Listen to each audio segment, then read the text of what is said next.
Hello, Prairie Ridge, and welcome to our first episode of the Howl. My name is Dimitri Vuyadinov. And my name is Preves. Let's get right into the news. Clubs. Even though we're all tired of Zooming all day long, it's still a good idea to get involved with clubs available here at Prairie Ridge. Do you value bringing the masses reports on current events or papers on new ideas? Do you enjoy writing and filming? Do you want your voice to be heard? Join News Team. News Team offers doorways to all these things. Just email Mrs. Bland at abland@d155.org. Are you following Eyes Open PR Kindness Club on Instagram for positive and uplifting messages? If not, you better be. If you would like to be part of a club which spreads kindness and positivity, contact Mrs. Buck at jbuck@d155.org for more information. Are you interested in giving back to your community? Then Interact Club might be the place for you. Meetings will take place on Tuesdays at 3 p.m. via Zoom. The club gives students volunteer opportunities that can count towards distinguished graduate requirements.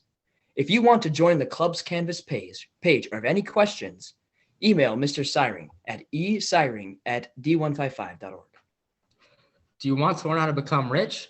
If so, consider joining the PR Wolves of Wall Street. The club consists of a simulated stock market competition along with informational discussions on investing essentials.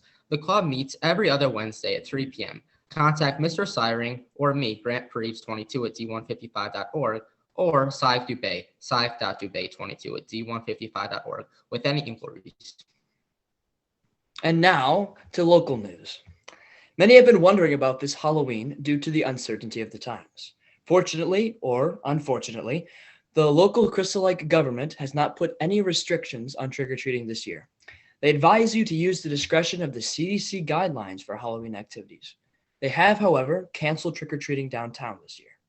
We at News Team advise you to use your willful discretion this year to keep Halloween as fun and as safe as possible. After all this country has been through, we now approach within 6 days the presidential election. Who will win, Donald Trump or Joe Biden? Although Election Day has yet to come upon us, it is on November 3rd, over 61 million American citizens have already voted for their pick for president, and we at News Team are at the edge of our seats. According to the RCP national average, Biden is winning by 7.8 points, opposed to 2016 when the Democratic nominee was up by 3.2 points. May the best and most dignified nominee win. Wow, it's amazing to really see how many Americans have already voted. It is also cool that we get the day off school on Tuesday. Now, Definitely. Speaking of winners, yes, absolutely. Speaking of winners, on the night of October 27th, in 6 games, the LA Dodgers won their first World Series since 1988. That's 32 years.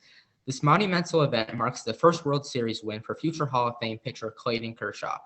The Cy Young Award-winning slinger has been with the Dodgers since 2008 and has helped his team advance to the World Series in 3 of the last 4 years. Despite Kershaw's lasting legacy, the true star of the series was Dodger shortstop Corey Seager, who won World Series MVP. The 26-year-old lifted his team to a championship, hitting for an average of 400, crushing 2 home runs, and even stealing a base during the 6-game World Series. Of course, there's never a story without its controversy. After receiving news of a positive COVID test, Dodgers third baseman Justin Turner was pulled from Game 6 following the 7th inning.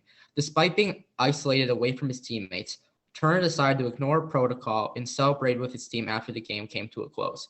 The disregard for MLB rules cast the 35-year-old in a negative light, with the LA Times calling his actions an act of selfishness. What do you think, Dimitri? Yeah, I mean, during these unprecedented times, we just have to weigh our risks, and we hope that everybody can, make better choices. Absolutely. I just hope that everyone on the Dodgers roster is doing great and feeling healthy after their well-deserved win. Of course. At a more somber note, SARS-CoV-19 continues to spread. As of now, the United States has the most total cases at 9.25 million cases since the beginning of the pandemic. Although not having the highest death count per million, the United States continues to suffer with 705 deaths per million. South America, however, is suffering even more, with countries such as Brazil having 747 deaths per million and Peru with 1,052 deaths per million. District 155. As of Monday, October 26th, 11 students had tested positive for COVID-19 at Prairie Ridge, which is qualified as an outbreak according to the IDPH. But luckily, today on Friday, October 30th, we've been notified that that number has dropped to 5. Locally, in McHenry County, Governor Pritzker and the IDPH have announced mitigations on public gatherings. No more than 25 people may gather together, and an indoor seating will be closed under the new decree, which aims at flattening the curve. Here at News Team, we hope that all people can stay safe and healthy, not only this weekend, but as the holiday season continues. And as always, thanks for watching.